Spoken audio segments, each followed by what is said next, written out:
প্রথমত polling agent নিয়োগের ক্ষেত্রে আমরা লক্ষ্য করেছি যে সকল পক্ষ, সকল প্যানেল এবং সকল প্রার্থীর পোলিং এজেন্ট যথেষ্ট পরিমাণে নিয়োগ দেওয়া হয়নি এবং তাদের পাসগুলো তাদের কাছে পৌঁছানোর ক্ষেত্রে নানান রকম সময়ে তাদের কাছে পৌঁছেছে। কারো কাছে আজকে সকালেও একবার সিলেট ভবন, একবার কেন্দ্র, একবার সিলেট ভবন, একবার কেন্দ্র, এরকম দৌড়াদৌড়ি করে তারা পাসটি হাতে পেয়েছে। বেশিরভাগ ক্ষেত্রেই বোঝা যাচ্ছে যে শুরুর দিকে অনেক অনেক সেন্টারে আমরা পোলিং এজেন্টদেরকে সুযোগ পাইনি। তার কারণ বলা হয়েছে যে তারা পোলিং এজেন্ট হিসেবে যাদের আবেদন করেছিলেন তাদের আবেদন অনুযায়ী সংখ্যাটা খুবই কম ছিল যাদেরকে নিয়োগ দেওয়া হয়েছে। তার মানে সকল পক্ষ সমান পোলিং এজেন্ট পাননি।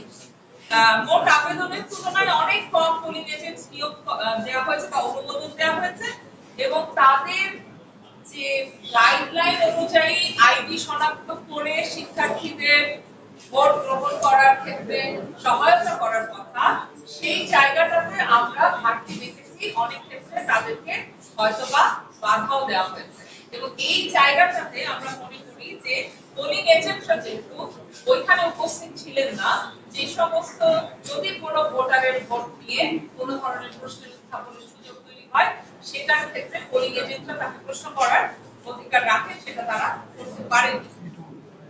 দ্বিতীয়ত আমরা জেনেছি দুটি হলের কেন্দ্রে টিক দেয়া ব্যালট পাওয়া গিয়েছে, যেটা নিয়ে তদন্ত কমিটি গঠন হয়েছে বলে শুনেছি। কিন্তু আমরা বলতে চাই যে আমাদের পর্যবেক্ষণে মনে হয়েছে যে এই ভোট কেন্দ্রগুলোতে যারা দায়িত্ব পালন করেছেন তাদের সকলকে সমভাবে সমগুরুত্ব দিয়ে দায়িত্ব পালন করতে দেখা যায়নি। এবং এক্ষেত্রে দ্বিতীয় যে কথাটি এর সাথে সম্পর্কিত, আমরা বারে বারে নির্বাচন কমিশনকে এবং প্রশাসনকে জিজ্ঞেস করেছি যে কি প্রক্রিয়ায় পোলিং অফিসারদেরকে নিয়োগ দেওয়া হচ্ছে, কি ক্রাইটেরিয়ার ভিত্তিতে এই পোলিং অফিসাররা এখানে নিযুক্ত হচ্ছেন। পোলিং অফিসার মানে যারা প্রশাসনের পক্ষে ওইখানে ভোট গ্রহণের কাজে ছিলেন। এই প্রক্রিয়াটি এতই অস্বচ্ছ যে আমরা সারাদিনেও বুঝতে পারিনি কি ক্রাইটেরিয়া মেনে তাদেরকে ওখানে রাখা হয়েছে। তার মানে এই যে অস্বচ্ছতা, এই অস্বচ্ছতার প্রভাব ভোট গ্রহণের ক্ষেত্রে পড়ে থাকতে পারে বলে আমরা আশঙ্কা করি। এছাড়া জগন্নাথ হল যে কেন্দ্রে ছিল সেটা ছিল জিমনেশিয়াম, খেলার মাঠ এবং টিএসসি যেখানে ছিল রোকেয়া হলের কেন্দ্র। এই দুটি কেন্দ্রে দিনের শুরু থেকে মধ্য দিন পর্যন্ত বারে বারেই ভোট গ্রহণকে ধীরগতি করা হয়েছে এবং সেই ধীরগতি করা হয়েছে সেটা প্রশাসনকেও জানানো হয়েছে। অথচ আমরা দেখেছি যে বিশেষ করে রোকেয়া হলের কেন্দ্র যেটা টিএসসি, সেই কেন্দ্রে একজন সহকারী প্রক্টরের সঙ্গে বাদ বিতরণের পরে আমরা দেখেছি যে পরিস্থিতিটা তৈরি হলো, সেই পরিস্থিতি এক ধরনের ডেকে নিয়ে এসেছে যেন এই বিষয়টাকে, তারপরে ভোট আরো কমে গেল এবং এই যে কমে যাওয়াটা এক্ষেত্রে এই ধরনের স্থাপন, এই ধরনের ক্রাউড কন্ট্রোল করতে না পারা, এটার একটা বড় ভূমিকা রয়েছে বলে মনে হয়। এছাড়া আমরা দেখেছি যে 8টি কেন্দ্রে সমভাবে সব নিয়ম মানা হয়নি। কোন নিয়মের কি অর্থ সেটা এক এক ক্ষেত্রে এক একভাবে ব্যাখ্যা করা হয়েছে। যদিও দেয়া আছে যে প্রার্থী কেন্দ্রে ঢুকতে পারবে, কিন্তু অনেক ক্ষেত্রে প্রার্থীকে ঢুকতে দেওয়া হয় নাই। কোন ক্ষেত্রে বলা হয়েছে হাতে চিঠি নিয়ে ঢুকতে পারবে কিনা, ব্যালট নাম্বারের কাগজ নিয়ে ঢুকতে পারবে কিনা, এই নিয়ে কোন স্বচ্ছ পরিষ্কার নির্দেশনা না থাকার কারণে বিভিন্ন জায়গায় এই কাগজের টুকরাটি ঢোকা অথবা না নিয়ে ঢোকা এর একটা তর্ক বিতর্ক বিতর্কা ইত্যাদির মধ্য দিয়ে নানান রকম সমস্যা তৈরি হওয়ার সুযোগ তৈরি হয়েছিল এবং এ বিষয়ে কোনো একক সিদ্ধান্ত আমরা জানতে পারি। আরো একটি বিষয় আমরা খেয়াল করি, সেটা হচ্ছে কলম অনেক ক্ষেত্রে দড়ি দিয়ে বাঁধা থাকলেও বা বাঁধা না থাকার কারণে কলম নিয়ে চলে গেছে। কলম নিয়ে চলে যাওয়ার ফলে কলমের সংকট দেখা দিয়েছে সেন্টারে। সেই সংকট মোকাবেলায় বল পয়েন্ট পেন দেওয়া হয়েছে। সেই পেন দিয়ে ভোট দেওয়ার কারণে আপনাদের হাসি পাচ্ছে, আমারও পাচ্ছে, কিন্তু হাসি না, এটা ত্রুটি। এই বল পয়েন্ট দিয়ে ভোট দেওয়ার কারণে যদি মেশিন তাকে রিড না করে এই দায়টা কার? মেশিন যদি ওই বল পয়েন্টে করা ভোট যদি রিড করতে না পারে তাহলে এই দায়টা কে নেবে? এই বিষয়টাতে কিভাবে সমাধান হবে সেটাও আমরা পরিষ্কার বুঝতে পারি। এছাড়াও আমরা চিকিৎসা কেন্দ্রে একটি মেশিন নষ্ট হতে দেখেছি, যা ভোট গণনা শুরুতেই বেশ একটা সময় ক্ষেপণের কারণ। এছাড়াও আমরা পুরো নির্বাচন ব্যবস্থাটিতে যথেষ্ট জনবল নিয়োজিত দেখতে পাইনি। আমাদের মনে হয়েছে ৭৮-এর বেশি শতাংশ শিক্ষার্থীরা ভোট দিতে চলে এসেছে, এতটা মনে হয় কেউ কল্পনা করেন নাই। এবং এই কারণেই তাদের জন্য প্রস্তুতি হলো যে জনবল, আমরা সেই জনবল দেখি এবং এই বিশাল ক্রাউড হ্যান্ডেল করার মতো যথেষ্ট জনবল না থাকার কারণে প্রত্যেকটা ক্ষেত্রেই ধীর লয়ের করে, কারণ অনেক মানুষ সামলানোর বিশাল চাপ তৈরি হয়েছে।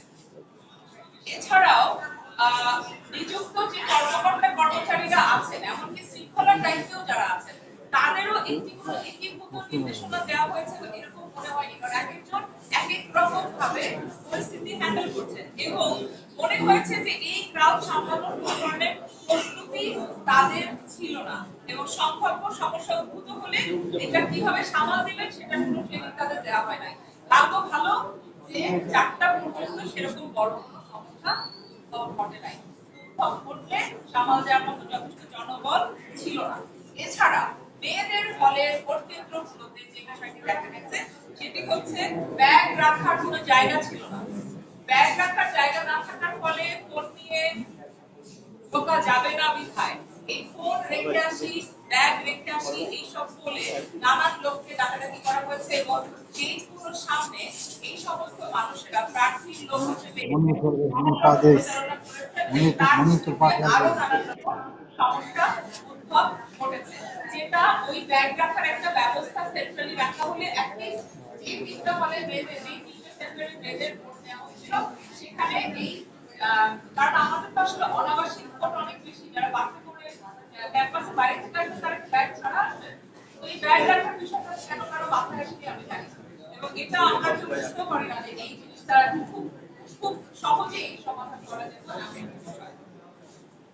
তাছাড়া দেখা গেছে ব্যাগ পাহারা দেওয়ার অজুহাতে নির্বাচনী প্রচারণা হচ্ছে, লিফলেট দেওয়া হচ্ছে ইত্যাদি ইত্যাদি। এছাড়া প্রচুর গুজব আমরা শুনেছি। তাছাড়াও আমরা দেখেছি যে বেশ কয়েকটি ক্ষেত্রে স্ক্রিন বন্ধ হয়ে গেছে, কোথাও কোথাও স্ক্রিন দেরিতে অন হয়েছে ইত্যাদি। এই সমস্ত বিষয় আমলে নিয়ে আমাদের মনে হয়েছে যে অব্যবস্থাপনাগুলো হয়েছে সে অব্যবস্থাপনাগুলো যদি না হতো তাহলে আমরা আরো ট্রাস্ট নিয়ে, আরো বিশ্বাস আস্থা নিয়ে এই নির্বাচনটার বিষয়ে বলতে পারতাম। কিন্তু আমাদের শিক্ষার্থীরা যে অভূতপূর্ব সংখ্যায় হাজির হয়েছে সেই জন্য তাদেরকে অবশ্যই বিশ্ববিদ্যালয়ের শিক্ষক বিভাগের প্রত্যেক সদস্যের পক্ষ থেকে আমরা অভিনন্দন জানাই। এরপরে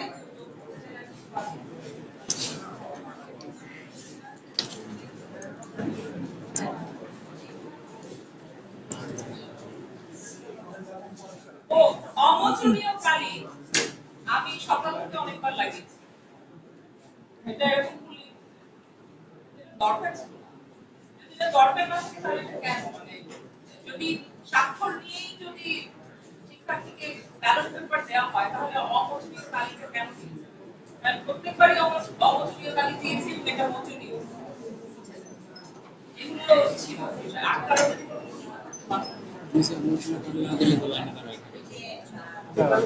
কয়েকটি কেন্দ্রে যেখানে পর্যাপ্ত লাইট ব্যবস্থা ছিল না এবং পর্যাপ্ত ফ্যান এবং যারা কাজ করছিলেন তাদের জন্য পানির ব্যবস্থা ছিল না, ওটা পরে এসেছে। বাট আমরা যখন সকালে ৮টা, ৮:৩০, ৯টার সময় গিয়েছি স্কুলে, ওখানে খুবই পুলিং অফিসারদের অনেক কষ্ট হচ্ছিল।